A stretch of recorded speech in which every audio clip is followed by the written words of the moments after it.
Barchaga assalomu alaykum. Bu Olam kanaliga xush kelibsizlar bolalar. Bugungi sizlarga aytib bermoqchi bo'lgan audio hikoyam unutilmas hikoya deb nomlanadi. Hikoyani eshitishga tayyor bo'lsanglar, svetlarni o'chiring, quloqchin, ya'ni naushniklar taqib oling. Bu videoni soat 12 dan keyin ko'rishni tavsiya etaman. Agar sizlar tayyor bo'lsanglar, biz hikoyani boshladik. Yana bolalar aytgancha, bu videoni 16 yoshdan kichik bo'lgan bolalar ko'rishi taqiqlanadi. Agar sizlarda qandaydir ruhiy o'zgarish, qandaydir kasallik nima bo'lsa, muallif buni o'z bo'yniga olmaydi. Qoidalarga rioya qilgan bo'lsangiz, bo'lmasam biz audio hikoyamizni boshladik. 2022-yil oktyabr oylarida hamma yo'lda yomg'ir, sovuq hukmronlik qilardi. Bir kun ko'chaga chiqib qoldim. Do'stimni chaqirgani ketayotganimda ko'chada yomg'ir yog'ardi. Uvillab shamollar kelardi. Men biroz sovqatdim va ustularim uyib ketdi.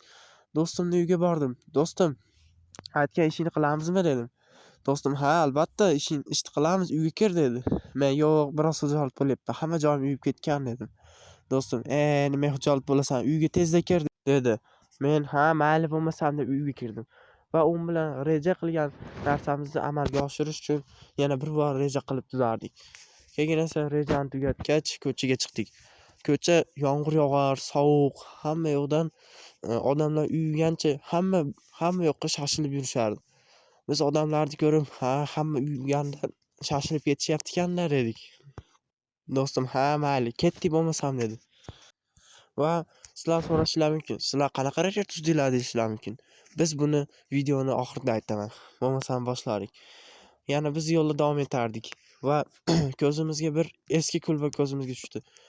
Va mana shu kulbadagi odam, yomg'ir juda yog'yapti, uning ichida yashovchi odam nima qildi ekan degan savol paydo bo'ldi. Va u tashlanib uyga kirmoqchi bo'ldik.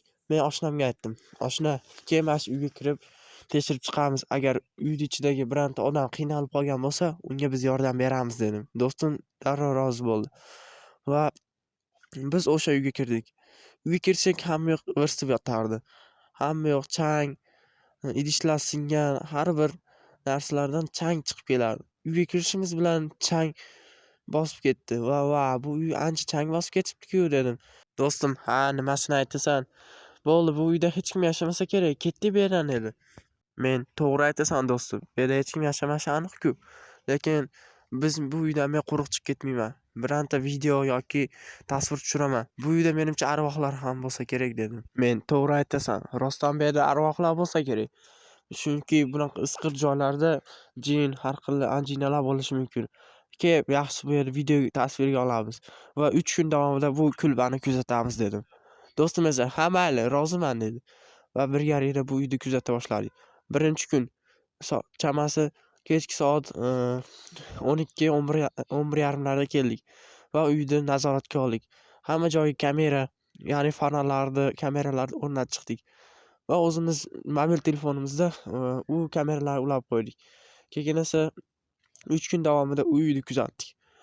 Kuzatuv natijasida ma'lum bo'ldiki, u uyda qandaydir oq sharpaga o'xshagan narsa rostdan ham bo'lib chiqdi. Biz birinchi u narsaga vahima qilmadik. Shunchaki birorta oq mashinalar farasi o'tayotgan shekilli deb o'yladik. Yaxshiroq o'rganganimizda esa bu qandaydir sharpa, ya'ni ob'ekt bo'lib chiqdi va yana tekshirishga qaror qildik. Va do'stim bilan ertasi kuni o'sha binoga bordik va yerda yaxshilab tekshirdik.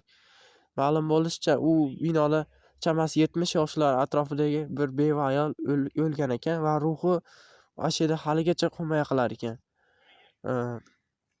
Keyin esa biz bu hikoyani unutilmas hikoya deb nomladik va sizlarga ulashgimiz keldi. Shu bilan bugungi audio hikoyamiz o'z nihoyasiga yetdi. Bugungi video sal qisqa bo'lib qoldi, lekin sizlarga yoqdi degan umiddaman. Yangi kuzatayotganlar bittadan obunachani bosib qo'yinglar. Bo'lmasa, xayr do'stlar.